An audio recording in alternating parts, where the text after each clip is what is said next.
number first team out. 4? No, first team out. Team number 5 would not beat either of the two teams that are on the outside looking in. We know that, but that doesn't mean. But if they would never. If that was the countdown, then they're literally never going to be in, no matter what you do under any circumstances. And we're trying to, give acknowledgement that schools are having good years. So.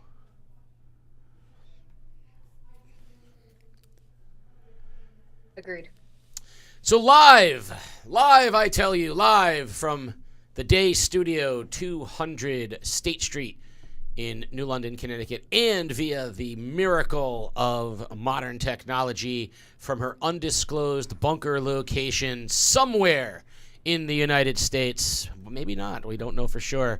Holly McCalla joins us for the Eastern Connecticut Girls Basketball Power Rankings. Reminder to all of you out there, theday.com/best of. The Best of the Best Reader's Choice Awards are underway. So go to theday.com/best of and vote in the game day group. Vote for best female athlete, best male athlete, best coach, best team. Get your opinions heard. Otherwise, get in this chat and get your opinions heard as well. I nominated you for best male athlete. I appreciate that. From golf. Golf. I did play well against young Fahey back in the day in our 3-hole game day challenge. I cooked the sports doctor. Holly, it has been another week. Yesterday on the boys' side of things, I said that I'm breaking up with all of them. I said, I am like a spurned boyfriend. I break up with a team, and then I chase them afterwards and say, take me back. I love you. I'm so sorry. Because every time we put a team on the boys' side, every time we put a team up at the top of the power rankings, they inevitably lose. Girls' side is a little different. There are a handful of teams who are not going anywhere, and they're rising to the occasion and continuing to play great basketball. And then it becomes a really big mess after that. But the good news is that we at least are confident in the tops. Before we start, Peter, one of the suggestions on the boys' side of things is that we should go 10-1, not 1-10. Do you have an opinion about that? I think we change it week by week. I think for the girls right now, where there is not really any drama at the top, I think we go 1-10 this week. If we get some potential drama, we'll switch things. I think yes. Point taken yesterday with the boys where there was a shakeup, maybe we should have reversed it. Okay, so we'll go top to bottom today because the top hasn't changed. If anything, I've never been more confident in the top 3 in the order that we have them right now. What can you say about Ledyard? It's getting to the point right now where I'm sort of ready to start overhyping them, and I don't want to do that. I want to be careful, but they're 13-3. They just smacked Innovation, who is is a Division I team and a pretty good one. Were they 4th, I think, in Division I? They beat Waterford. They beat Rockville. Ledyard's done everything, and I keep going back. The loss to New Britain, number 1 in Division I, where they were in it right to the end. I mean, Ledyard's playing really good basketball. We're going to say the same names over and over again. But Peter made a point as well when we look at the ECC finals at Mohegan Sun, the court's bigger. And so for Maggie Dykes and Mackenzie Dykes and Bonzer running even a bigger floor, I think gives Ledyard even more of an advantage on the bigger floor. So the Colonels are cooking. Everything's going well. I'm going to do it this way since there's not a lot left to say. Holly, give me sort of 3 words that come to mind when you think of Ledyard. I would say tenacious, resilient, and committed. I love when we have educators on, by the way, because the words are out. That was really good words. Peter, give me the pothole in the road that we don't see coming that Ledyard needs to avoid. So I had a email chat with a Ledyard insider who said that the 3 games that they had to look out for on the schedule were East Lyme, which was a 26-point win. I'm doing the math wrong. 16-point win. 16, I think. 16. Innovation, 24-point win, and NFA. So, if this is what they're doing on the only games that are going to be competitive, the pothole is the ECC semifinals. I guess it's a neutral site game. It's potentially going to be a competitive one against a New London, a Stonington, or an East Lyme. Well, that's the thing, is the battle to be the 3 and not the 4.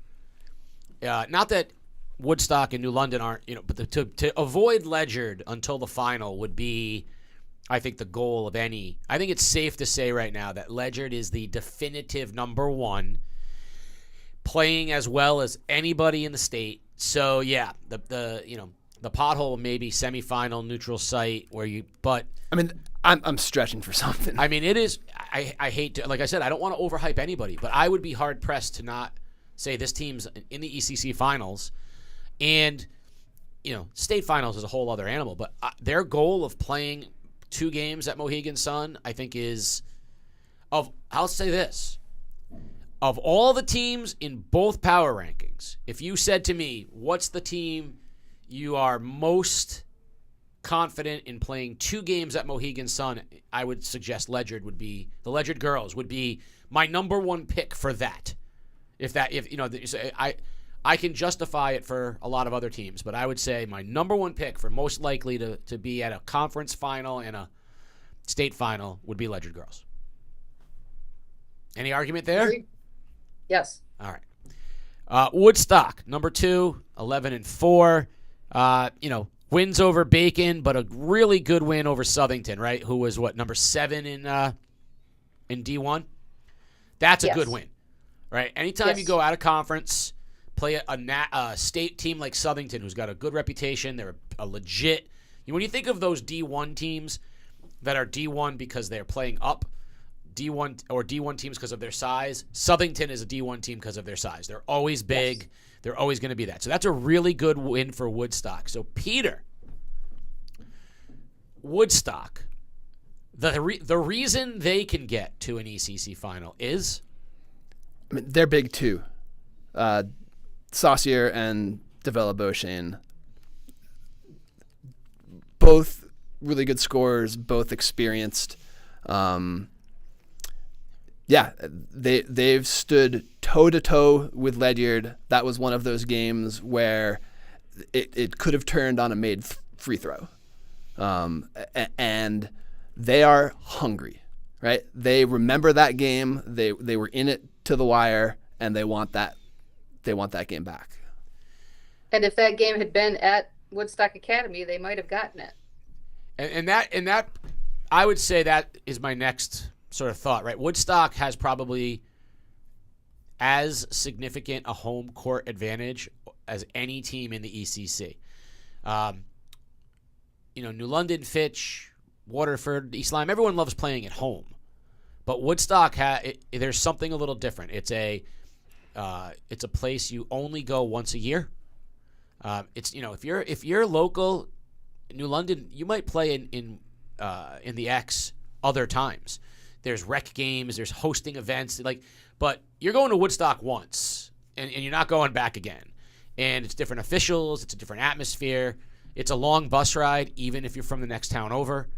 It is a tough place to go. So if there's a roadblock for Woodstock, a pothole for Woodstock, I think it's also the neutral site semifinal where they have to travel.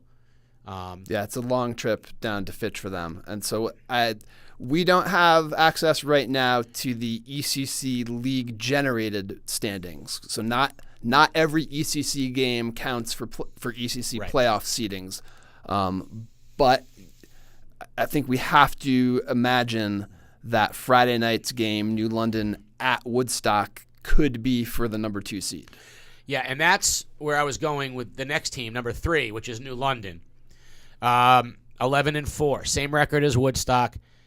Now, they played Fitch, and Fitch was, not even remotely healthy, did not have Sanaa Waters, and that was just a bad circumstance for them. But they then went and played North Kingstown. We had been asking just how good, this team from Rhode Island would be. Well, it turns out, they were the defending Division I Rhode Island champion. They're double the size of New London. It's a huge school, and they're as good as you can get in Rhode Island. And New London played with them in that game, lost.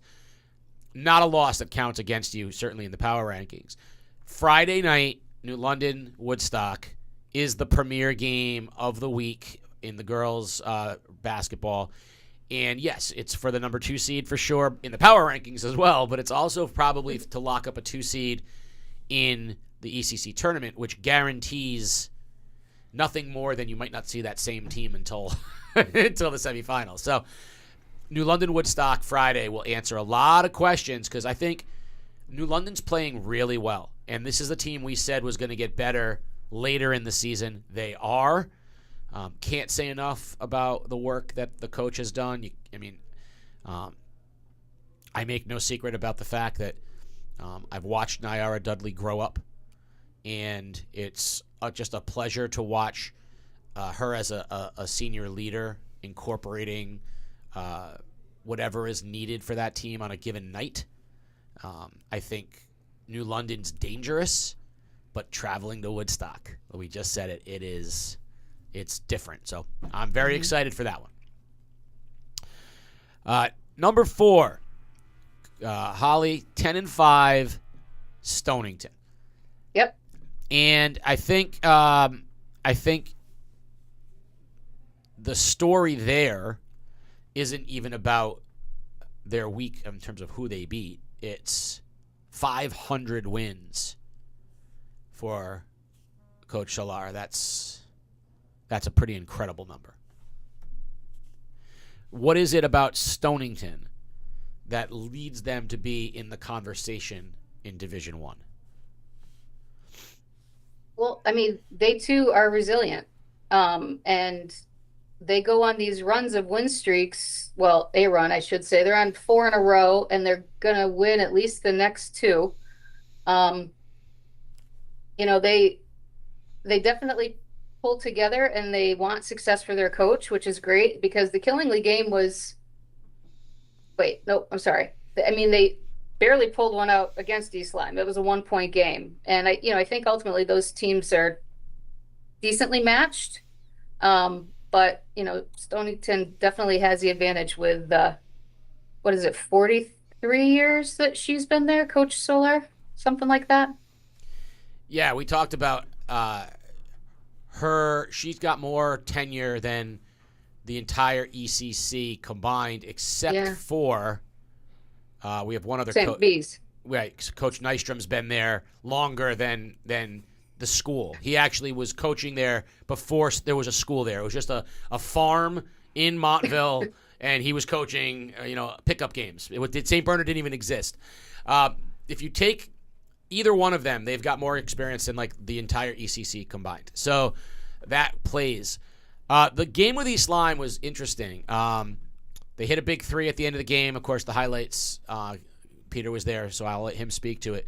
Big 3 at the end of the game for Stonington to give them the lead. And then East Lyme, I would say if you asked to give them a grade on how they were able to get an offensive play for their final shot, you'd probably maybe a D- because they didn't get a shot off. They had a problem. And so that's the kind of thing that coaches learn and go to school on. I think they'll be better the next time. But to your point about them being evenly matched, I think that was a very competitive game. Peter, what did you see? Yeah, East Lyme is thinking we fumbled away the inbound. We had too many fouls to give, and Kaylin Delaney got hurt in the second half and didn't play. So They want that. Yeah, they want that game back. Again, we don't have the league generated standings, and so East Lyme 10-6, Stonington 10-5. That's overall. That's not in the league. That is an important one because you're talking about the 4 or the 5 and getting to host a home quarterfinal. And those teams very well could see each other in the quarterfinals. Stonington was interesting to watch. They don't sub a whole lot. I think they had a bench player in for maybe a minute or two. East Lyme a little bit deeper and showed that they had some other scoring options with Delaney out. Domowski did a really good job defensively and offensively. And so I think if Delaney is in the second half, it changes the way that game is played. So I'm not gonna disagree with any pick that Holly submitted for her top 10 until the pick comes up, and I'll simply say maybe a little high for me, maybe a little low for me, because I think from here down, there's no right, wrong. I mean, like, no pick is glaring in any direction. I think there's one team I think you have a little lower than I would have them, okay, which would bump everybody else down a peg. I will say there's no one in your top 10 that I disagree with. So we're just going to run right down the list of Holly's. Holly, at number 5, at 12-4, you have Norwich Tech coming off wins over Vinyl Tech and Wyndham Tech. And I think this, again, speaks to this is not a ranking of the best teams or who would beat who. This is a ranking of who's having the best season. And at 12-4, when every other team is hemorrhaging as they go down the stretch, losing games all over the place, Norwich Tech is doing all they can do and winning the games in front of them. They are. I'm going to try to choose my words well. I struggle, even though they're doing what they're doing, I do struggle with tech schools just because of the schedule. So I will say this. They have St. Bernard's, Griswold, and Lyman coming up.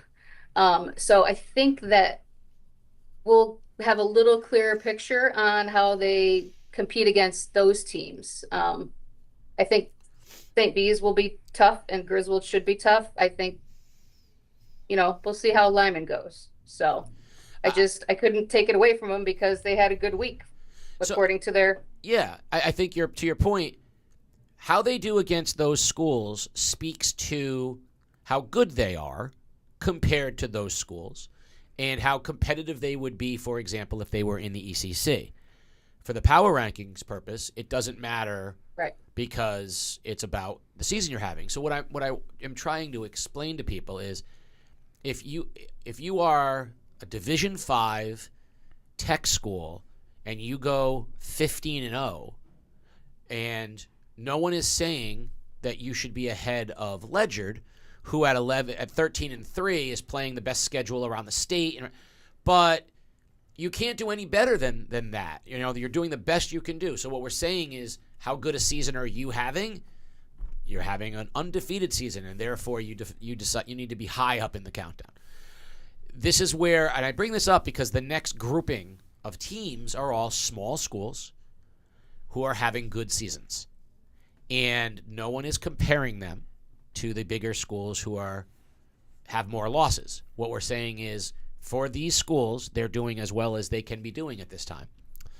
And so at number 6, we have Peters, Parish Hill Pirates. I'm a fan. Whether it's the alliteration of Peters Parish Pirates, but Parish Hill, 14-4. Yes, they lost to Innovation. Now, this is a perfect example. They lost to Innovation. Ledyard beat Innovation by 24 points. Okay, no one is suggesting Parish Hill and Ledyard are on the same level of competitiveness. There's your common opponent that suggests that. But Parish Hill beat Capital Prep, beat Stratford, beat everybody else they could, and they're 14-4. So, yeah, they beat Norwich Tech, the team ranked above them. They're third in State Division 5, based on overall schedules, not conference schedules. But they've got the second best overall record in the Greater Hartford Conference. So they're going out and winning games.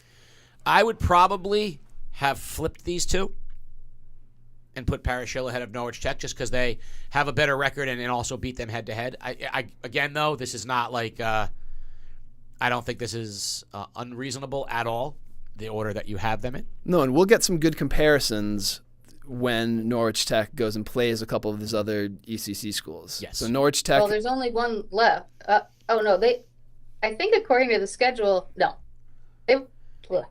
Parish Hill only has 2 games left in the regular season. Yes. Classical Magnet and Lyman, and Lyman is really the only comparison we're going to get. Right, but we're going to see Norwich Tech play some... Norwich Tech's going to play Griswold, Yeah. who Parish Hill... Oh, yeah. Parish Hill beat. So Norwich Tech win over Montville, lost to Plainfield. So that gives us a sense for where they would stack up if they were in ECC Division 3 or Division 4. So still, both of these competitive teams, especially for where they are in Division 5 in the state. Yeah. So coming in at number 7, the aforementioned Plainfield Panthers, 12-3. The loss to Killingly is what dropped them down a little bit, but they came back with a nice comeback win over Wheeler, which we said was the game they needed to win. They've beaten Wheeler twice. 12-3 versus 14-4 versus 12-4. Throw these teams in whatever order you want. What I see with Plainfield is the prohibitive favorite to make the Division II ECC finals. Don't see any other team on the Division II side of things that has competed with them. Wheeler would be the closest one. And if they're on the opposite sides of the bracket, I think Plainfield Wheeler would be a expected final in Division II because they've handled just about everybody else. There is a team in the mix as well that we'll get to shortly. Any thoughts on Plainfield and the week they had? I mean, I like that they had some grit and didn't give up, what they were down 10 in the third quarter to Wheeler. So it's good to see that unfortunately in girls basketball, 10 points in the third quarter can be a lot to overcome. And they did it. And they won. They ended up winning by 15. So yeah, Plainfield, that's a 25-point swing. That's huge. Yeah, they in the fourth quarter just ran Wheeler right out of the gym. As Peter, like they woke up or something. Well, as Peter described it to me, if you took the best 8 minutes from each team and they did that over 4 quarters, that game would be a fabulous game. The problem was that their 8 minutes belonged to Wheeler, 16 minutes belonged to Plainfield, and in that time, Plainfield pulled away with it. But that's a good segue to your number 8 team, which is Wheeler. 11-5. We just talked about the loss to Plainfield, but they came back and beat Lyman handily right after that. Wheeler is the consummate little, small team. They have not beaten teams bigger than them. They've beaten all the teams right around them. They have not shown that they can beat Plainfield, though this game showed they can play with Plainfield, which would make it an interesting final if the two of them can meet again, and if Wheeler can sort of string together more minutes like the first quarter, where their defense, which has really been their staple all year, they've held, I believe, 3 or 4 different teams to under 20 points. And, they gave up 2 to Plainfield in the first quarter.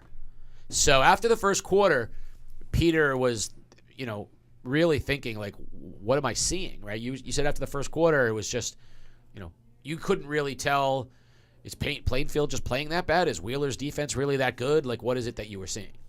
The only shots Plainfield was getting, for the most part, were contested threes in that first quarter. And they somewhere along the way, they reconfigured their offense to drive to the basket and get more kind of inside looks, and that opened up the 3-point shooting for them. But yes, the defense and rebounding of Wheeler really kind of led the way in the first quarter. Number and 9. Those are things you can control. Yes, and that's a great. Yes, that's right. That's right. Plainfield. I really want to see a Wheeler Plainfield final because it's hard to beat a team 3 times in one season, right? That's the saying. And Wheeler is 0-2 against Plainfield this year. Not that I'm wishing ill will on either team, but I think that would make a really good final. I agree, and I think if you see that again, you're going to see Plainfield make a concerted effort to get to the basket every chance they can. Even if that's not their normal identity, I think they're going to try to get to the basket. And one of the things is when you're playing a team that's thin, 3-pointers means you're not going to get fouls. If you can get to the basket and get some fouls, all it takes is one. I mean, when you're seeing a team that plays 5 and 6, you get one person in foul trouble, and it dramatically alters the game and what you can do.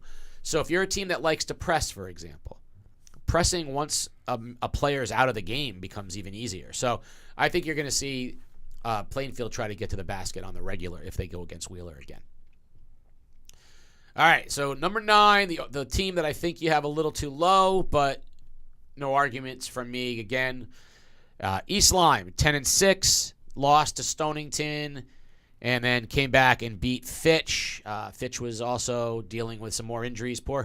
The Falcons, I think at this point, have just had a snake-bitten season, and they've have people injured all throughout the year on a team that was not super deep to begin with. So tough times for Fitch, but I would probably have East Lyme a smidge higher. The loss to Stonington was, last second with their best play, with East Lyme's best player unavailable. I'd probably have them. If it were me, I would have East Lyme 5, and I'd slide everybody else down 1. But I also have no problem with them there because, 10-6 is 10-6, and they've kind of continued to win the games you'd expect. But the win over Fitch, even though Fitch wasn't fully healthy, is a good win for East Lyme regardless. Yeah. And East Lyme has got winnable games the rest of the way. So if they win out, I think you can see them climbing back up. Oh, yeah. And they should win out, for sure. We've had a lot of things that should happen over the last 2 weeks that didn't end up happening. So yes, I am careful about making statements about what should happen and what we expect to happen. But yes, they should have a good shot of winning out for sure. Well, the one thing about East Lyme though is Delaney's ankle sprain. Caitlin Delaney's ankle sprain is legit. High ankle sprains are tough to come back from. Requires a lot of rehab, a lot of therapy. So when and if she returns to the court and how effective she will be will go a long way with what East Lyme in terms of how far they advance. I think if you're looking at the Division I tournament, we look at the number 1, 2, 3, 4, and 9. So that's 5 teams, depending on how they're seeded. And if you don't have Delaney, they are definitively the 5th of these 5. With Delaney, they certainly make, a case for more. So we'll see what happens there. Number 10, 8-6, but a good week. The aforementioned Mike Nystrom and the 78 years that he has coached at St. Bernard High School. They beat Griswold. They beat Putnam. By the way, I love Coach Nystrom. He's been one of my favorite people to talk with, and I couldn't tell you how much I would love to see St. Bernard make a run as well, because he's just a lot of fun to I think at a certain point in time you become so veteran that you just speak only the truth and you no longer care so much about polishing it, and so he's able to speak the truth in a way that is different than other people in a good way. Like he sees things through his experience. He can compare players and teams. I very much enjoy him, and I think the St. Bernard's biggest blip was when he was away from the team for a short period earlier in the year. So the Saints are interesting. I would be very curious to see how they finish. We talked about they've got some opponents that are on the power rankings as well, so we'll see what happens there. Yeah, I'm circling their game against Plainfield to see really like who is this team. Because if there's a team out there to play spoiler in the tournament, that's right, it's them. So we're saying Plainfield Wheeler seems like a D2 final, and we said Plainfield seems like the strongest case for a D2 final. Who's the other team? It's St. Bernard. Outside of Plainfield, Wheeler, and St. Bernard, you would have a hard time making a case that another team could make the finals in Division II, which almost assuredly guarantees that another team will make the finals in Division II. But you'd be hard-pressed right now to make that case. So we'll see. But this down the stretch run is going to be really fascinating, especially in Division II, where all of these teams are trying to get into position seeding-wise because, the difference in being the number 2 and 3 versus 4 in D2 is huge. If because it's wins in conference and in division rather. If for example, if St. Bernard's was the 4, having to play Plainfield in the semis versus the 3 and playing Wheeler in the semis, it's a big difference. So who didn't get in and why? Obviously, 2 teams from last week that we had talked about fell out. Waterford lost 2 divisional games. Again, they were a thin team. They've been riddled with injury. Same as Fitch. 4 games. They went 1-3. They are so beat up right now. Fitch and Waterford, unquestionably, 2 of the more talented teams that have been just have not been able to overcome big injuries to key players, and that's that's the only reason they're on the outside looking in this week. Yeah. I know. I feel like Waterford is holding it together with a shoelace and piece of gum. And I mean they finished the season against New London. NFA's not going to be a walk in the park for them, and nor is Killingly. So, I mean, they could have a tough next couple of weeks. Actually, week, really. They've got about 4 games in a week. So, yeah. It's a tough ball. It is, and we're heading down the stretch. It's going to be very, very interesting as everybody wants to get to Mohegan Sun for the ECC championship. It's funny. I feel really good about Ledyard. I love Woodstock. I can't wait to see the Woodstock-New London score from Friday night. And then second from that, we have Norwich Tech and Parish Hill who are not in the ECC, so very curious to see what their postseasons look like in their conferences. And then, of course, our smaller schools, Plainfield, Wheeler, St. Bernard, what the D2 tournament looks like. Lots to look at as we continue to head down the stretch. Yes. So as always, I finish it up with a question for Holly and a question for Peter. I'm going to start with you, Peter, this week. We already know that you are heavily invested in Parish Hill Pirate swag. So the question for you is, what team on this list or off this list is going to be the most surprising at the end of the year? The team that will, and I'm not going to even make you say because they did really well or because they got bumped out. What team is good we're going to look at the end of the season and go, I didn't see that? I am going to say St. Bernard. I think that they are a team that is capable of playing spoiler in the tournament. Okay. I, by the way, am still holding on to Fitch. Not because I think they can make a run, because I still think there's if they have a game where Waters and McCoy are both on the floor and both healthy at the same time, and I'm not sure that that's even a possibility, but if they do, I still think there's a game in them that could be surprising. It may not be in the ECCs. It might not be until the state tournament, but I think there's a game in them still. Holly, who is the team here? If you had one vote and one vote only, and if you're wrong, you're forever off the island. All right? One team and one team only to go deep into the state tournament, and you can't answer Ledyard. I got to go with those Whalers.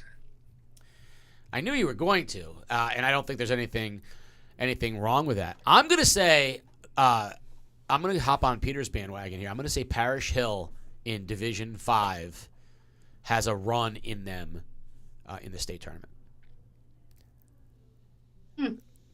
Yeah, Holly, the pick of New London is intriguing to me because we've got New London, Woodstock, and Ledyard all in the girls' Division 2 this year. So, potential. I mean, as of right now, do you have the D2 standings right now? Yes. As of right this second, Ledyard is the 6.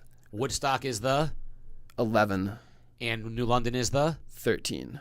So that means that they would play each other if they were surviving in the second round. Potentially. That's math that my brain can't do. Yeah. So I wasn't told there was going to be a test, so it's okay. It's pass fail. You both passed. Don't worry. I mean, those seedings are going to change. Sure. New London and Woodstock are playing each other. Ledyard has got a chance to go up. Out of curiosity, who's the 4? Staples. And I ask because I think Ledyard will bump up and finish somewhere in the 4-5, and I'm just thinking, like, who's the team that – because I don't want to play Ledyard. I don't want – I mean, that's a team – if I'm looking at my draw, like, I don't want Ledyard at all. That would be a team I'd want to avoid. And you don't have to be an ECC person to know that. If you're just looking at their – if you just look at their games and you're from Staples, for example, you're going to see what they did against New Britain. You're going to see what they did – against Innovation. You're going to see what they did against New London and Woodstock. 2-point loss to North Haven, who's seeded 7 right behind Ledyard right now. So, like, they should be in the mix. Yeah. With all those teams. Number 1 Trumbull is going to play Staples tonight, actually. So the standings ahead of them are going to shake up as well. As always, more questions than answers coming off of each week. So we really do. And since Woodstock and New London play each other, so there are more questions than answers.